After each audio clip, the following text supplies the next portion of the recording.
생명은 모두 하나님께 속합니다. 이 진리 안에서 우리는 주님이 우리의 생명의 주관자가 되시다라고 하는 믿음을 고백합니다.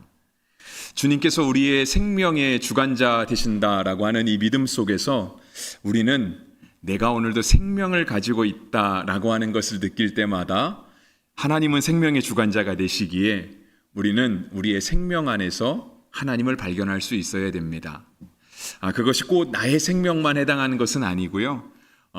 사람과 같은 그러한 생명을 가지지 않았다 할지라도 풀 한 폭이 그냥 바닥에서 올라오는 작은 꽃송이 하나에서도 생명의 주관자 되시는 하나님을 발견할 수 있어야 합니다. 오늘 본문은 생명의 속전에 대한 말씀입니다.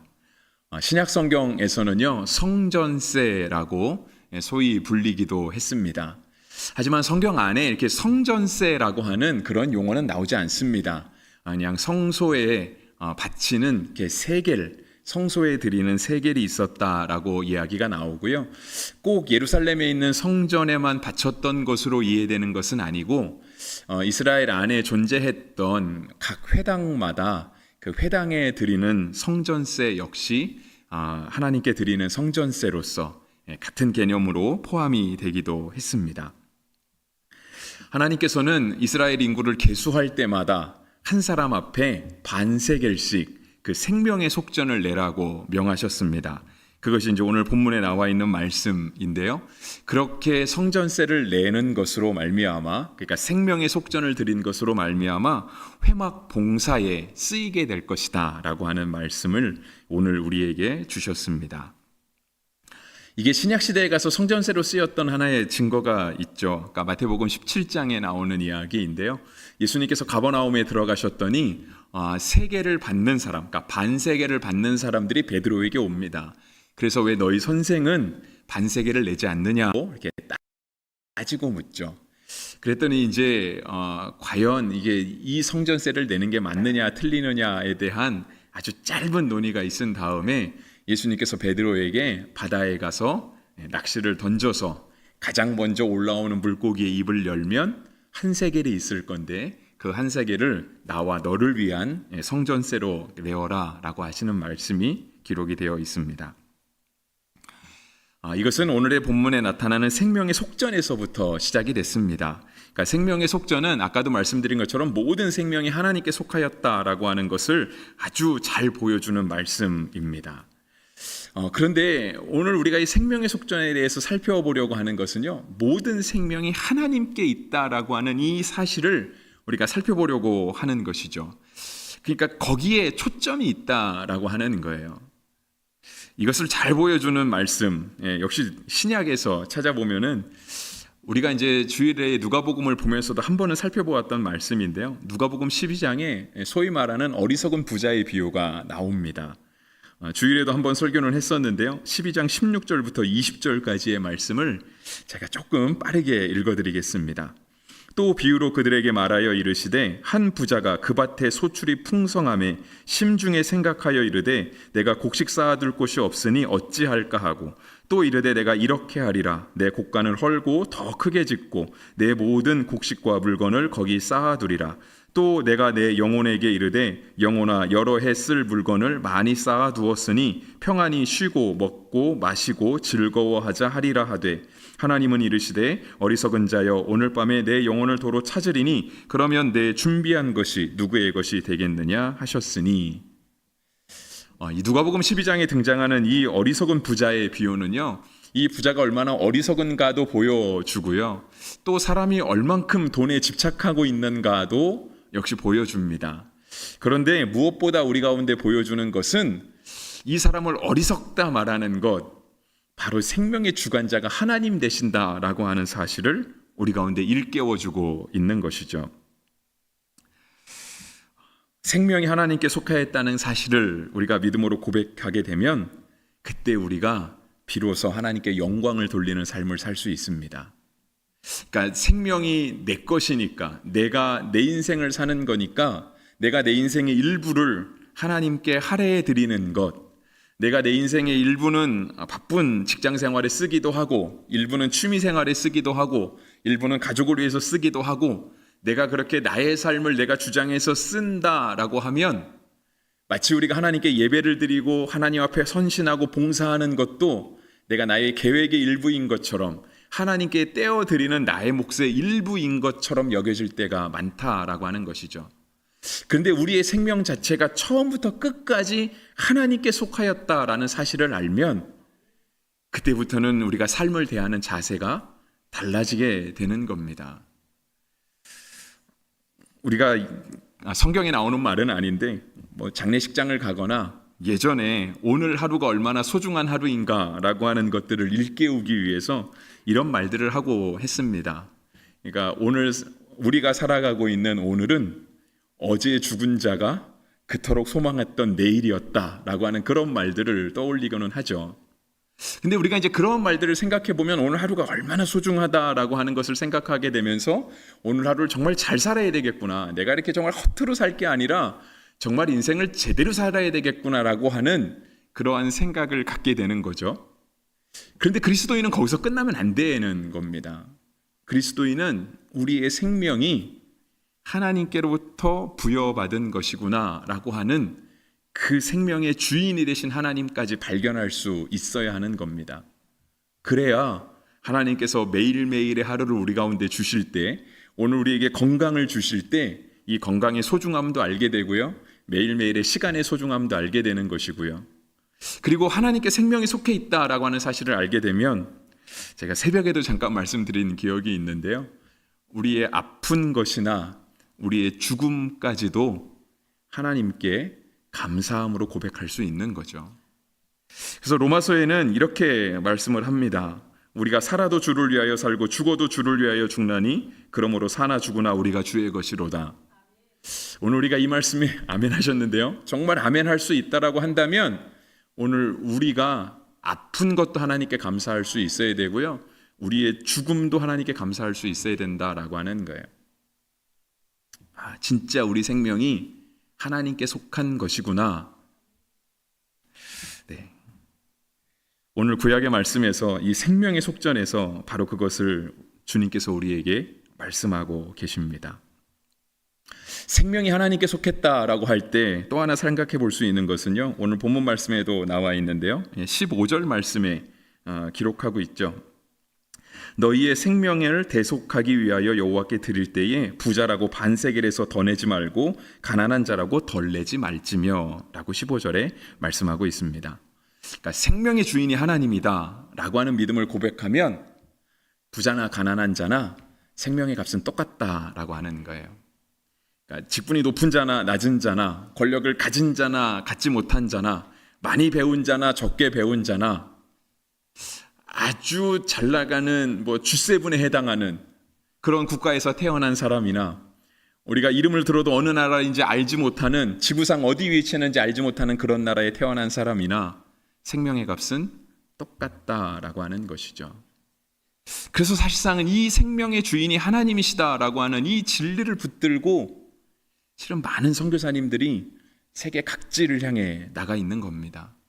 오늘 우리가 구원받은 이 구원의 은혜도 너무 크지만 우리뿐 아니라 우리가 알지 못하는 그 사람, 그 족속까지도 하나님께 속해 있다라는 사실을 알기 때문에 오늘도 그 불타는 구령의 열정을 가지고 그들에게 나아갈 수 있는 거죠. 때로는 우리나라보다 환경이 좋은 곳에서 활동하시는 선교사님들도 있습니다. 하지만 대부분의 선교사님들은 다 우리보다 여건이 좋지 않은 곳에서 사역을 하고 계시죠. 그 불편함들, 가족까지 희생해야 하는 그 어려움들을 감수하면서 선교의 사명을 감당하는 것은 바로 생명이 우리 하나님께 속해 있다라고 하는 사실을 깨닫기 때문입니다. 오늘 15절에 있는 것처럼 부자나 가난한 자나 하나님 앞에서 똑같다라고 하는 그 생명의 가치, 주님께 속해 있는 생명의 귀중함을 알기 때문입니다. 하나님께서 생명의 속전, 이 성전세에 대해서 딱 정하신 금액은요, 반세겔이었습니다. 이스라엘은 지금도 화폐를 셀 때 세겔이라고 하는 단위로 돈을 셉니다. 그래서 제가 설교를 준비하면서 어저께 제가 검색을 해봤어요. 어저께 검색을 해봤더니 이스라엘 한 세겔이 지금 우리나라 돈으로 원으로 하면 한 384원 정도 된다고 하더라고요. 그러니까 이제 반 세겔을 냈으니 정확하게 나누면은 192원이 되는 겁니다. 그런데 성전세 치고는 너무 작죠, 그죠? 192원. 그러니까 그냥 교회 올 때 회당에 갈 때 192원을 내면 되는 거예요. 우리 같으면 그냥 200원을 내지 않을까 싶고요. 요즘은 또 1,000원짜리도 그렇고 지폐도 그렇고 동전은 더 들고 다니시는 분이 없으니까 아마 더 성전세를 내기가 너무 작아서 쉽지 않았을 거라는 생각이 들기도 합니다. 근데 이 세겔이라고 하는 단위는요, 실은 이렇게 화폐를 세는 단위이기도 하지만 성경 시대에는 무게를 측정하는 단위로도 많이 쓰였습니다. 그러니까 뭐 어떤 특히 광물질 같은 거, 뭐 금이나 은이나, 그래서 우리가 이렇게 달란트 비유 같은 데 보면 이제 그런 어떤 게 무게를 세는 어떤 특정한 단위들이 꼭 돈을 세는 단위만이 아니라 그것의 무게를 측정하는 단위로도 함께 쓰이거든요. 그러니까 아마 주님께서 우리에게 성전의 세를 192원 내라고 그렇게 규정하지는 않으셨을 것 같은 느낌이 듭니다. 그러면 이렇게 무게로 따져보는 게 맞을 텐데요. 무게로 한 세겔을 따져보면 한 12g 정도 된다고 하더라고요. 그러니까 이제 반 세겔을 하면 6g 정도의 무게가 되는 거죠. 그런데 이제 우리가 오늘 본문 말고요, 정말 하나님 앞에 이렇게 생명의 속전을 드리는 장면을 보면 출애굽기에서 이 장면을 우리 가운데 기록하고 있는데요. 성소의 세겔로 드리는 이 단위는, 그러니까 이 물질은요, 이렇게 은이었습니다. 은. 그러니까 이제 세겔이 일반적으로 많이 쓰이는 그런 측정 단위, 돈의 단위이기도 했지만 특별히 성소의 세겔이라고 하는 표현을 썼습니다. 그러니까 오늘 본문에도 그런 표현이 나오는데요.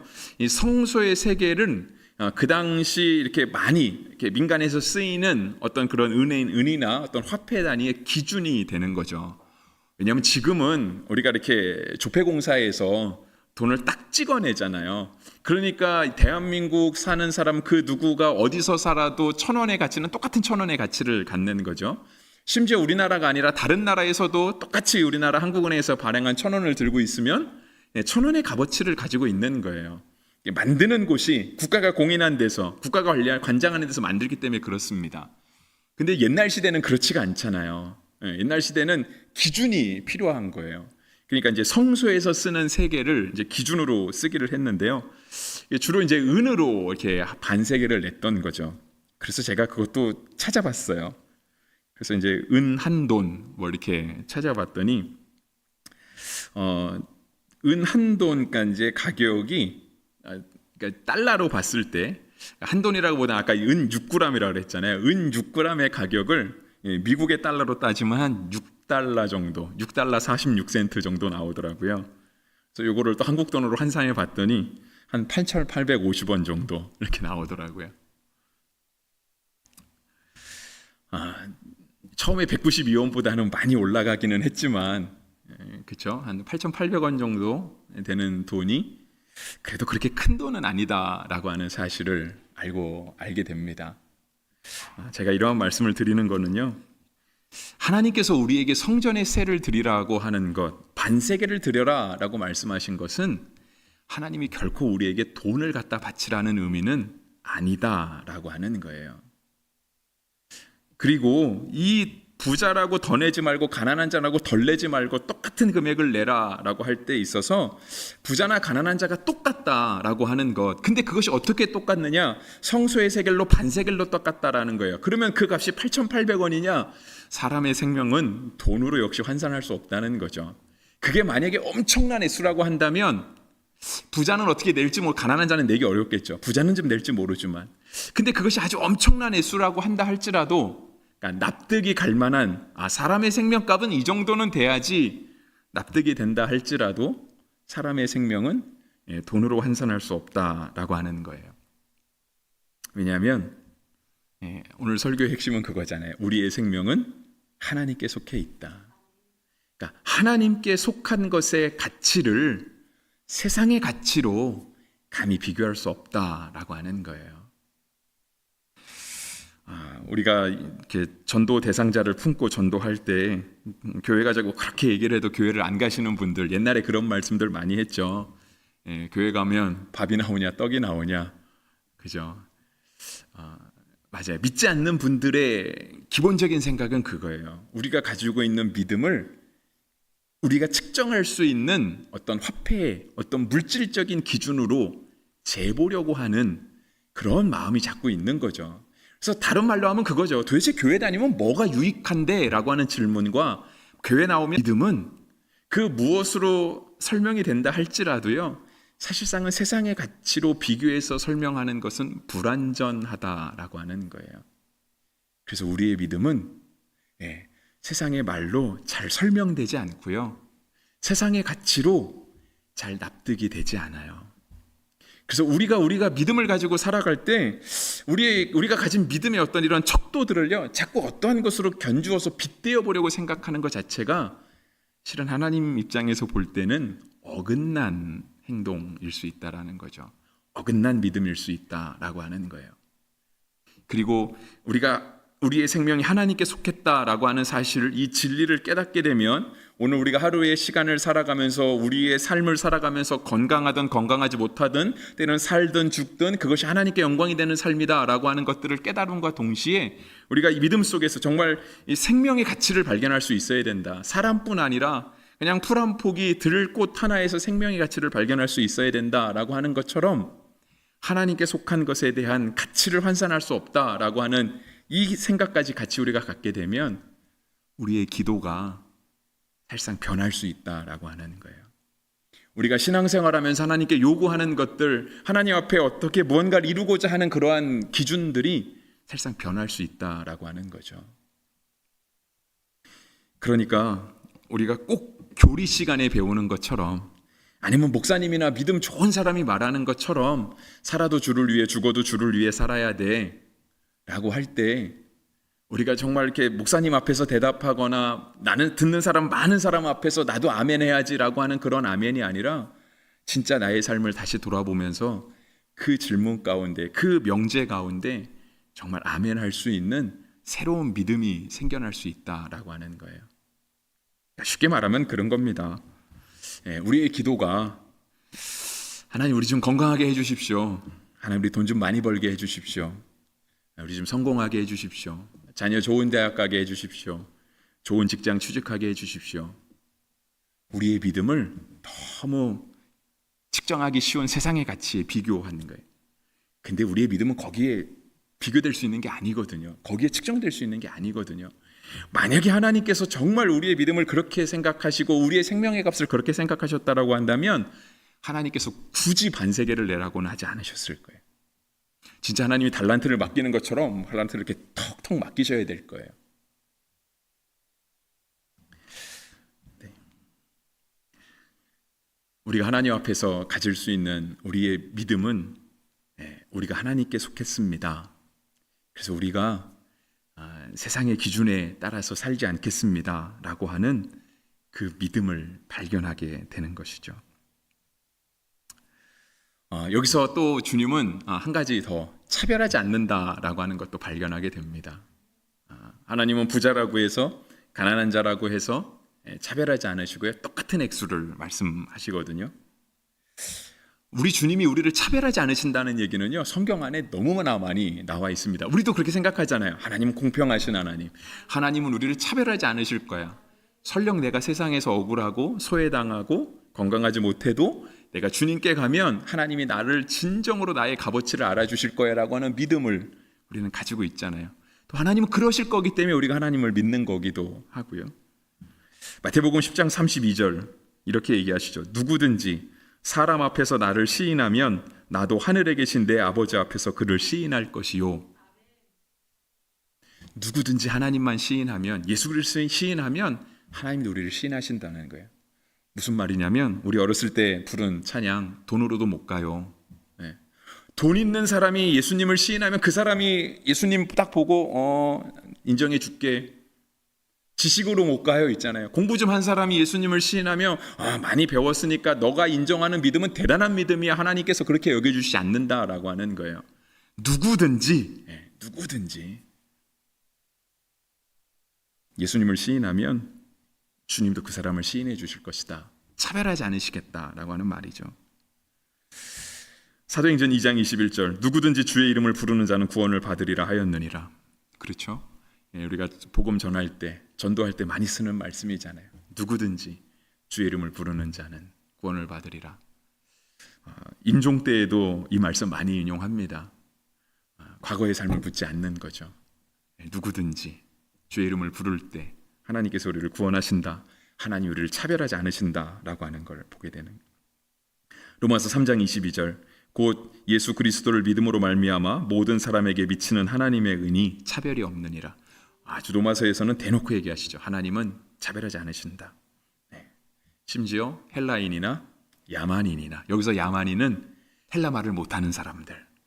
그 당시는 헬라 말이 주축이었으니까, 헬라 문화가 전 세계 문화를 지배하고 있었으니까 야만인은 헬라 말을 못하고 헬라 문화를 알지 못하면, 그러니까 우리나라 말로 하면 그거죠. 조선시대에 공자왈 맹자왈을 쓰지 못하면 다 야만인이었던, 까막눈이었던 것처럼. 근데 하나님은 차별하지 않으신다라고 말씀하시는 거예요. 우리의 생명이 하나님께 속해 있고, 우리의 생명은, 우리의 믿음은 세상의 가치로 따질 수 없고, 또 하나님은 차별하지 않으신다라고 하는 사실을 우리가 말씀을 통해서 생각해 볼 때, 우리는 다른 사람을 대하는 자세도 역시 달라질 수 있습니다. 그러니까 하나님 앞에선 말씀을 전하는 저나 자리에 앉아서 듣는 여러분이나 다 똑같은 거예요. 목사가 많이 알아서 전하는 것도 아니고요. 목사가 은혜가 많아서, 목사는 여러분들이 알지 못하는 크고 비밀한 것들을 알아서 전하는 게 아니고 하나님 볼 땐 똑같다라고 하는 거죠. 그렇다라고 한다면 오늘 우리도 교회 처음 온 사람이나 오래 믿은 사람이나 하나님 앞에서는 똑같고요. 직분이 높은 사람이나 낮은 사람이나 하나님 앞에서 다 똑같습니다. 봉사를 많이 한 사람이나 이제 와서 봉사를 시작하는 사람이나 똑같고요. 기도를 유창하게 하는 사람이나 너무 서투르게 하는 사람이나 하나님이 다 똑같이 들으신다라고 하는 거예요. 그런데 우리가 신앙생활하면서 가장 자주 하는 것이 뭐냐면 자꾸 내 기준으로 판단하려고 하는 것이 있습니다. 내 기준으로. 저거 저러면 안 되는데, 이건 이래야 되는데. 성경에 그런 거 없거든요. 성경에 그런 거 없습니다. 사실상 우리가 정하고 우리가 따지는 기준은요, 찾아보면 성경에 나와 있는 건 아마 한 가지도 없을 거예요.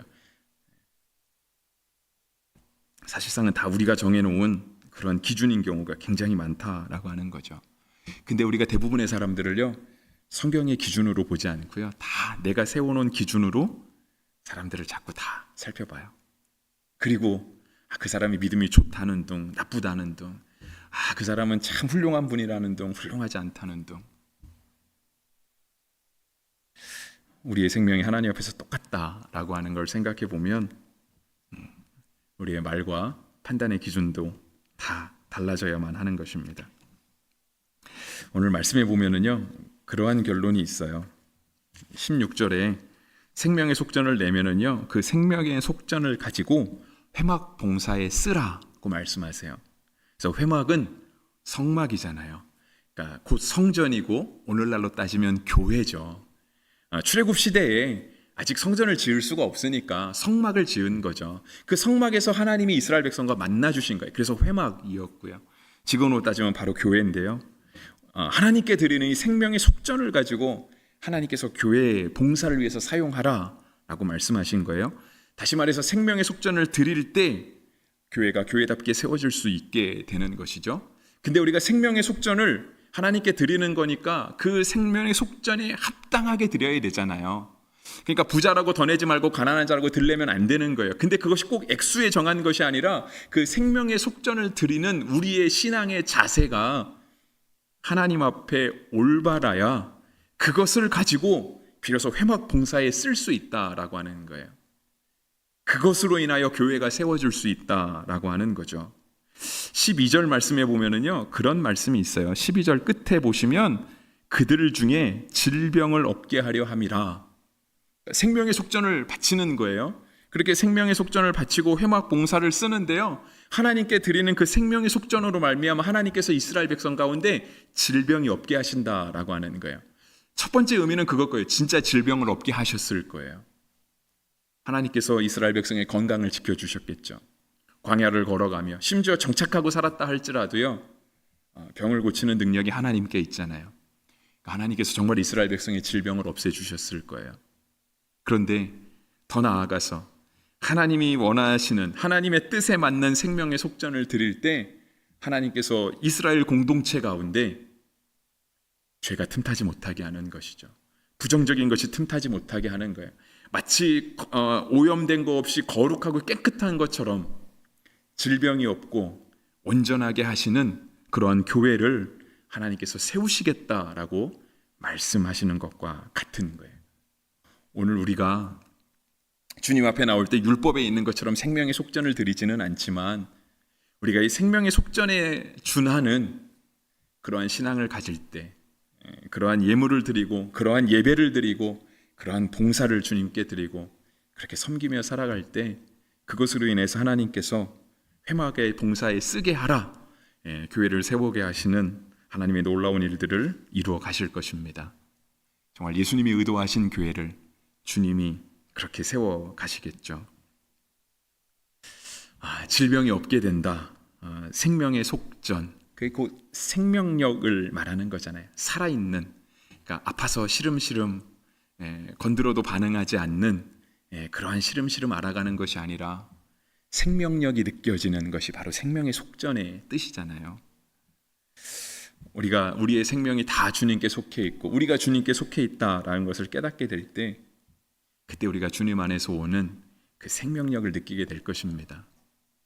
근데 생명력은 우리를 건강하게 살아가게 하는 거거든요. 생명의 풍성함이 있는 거예요.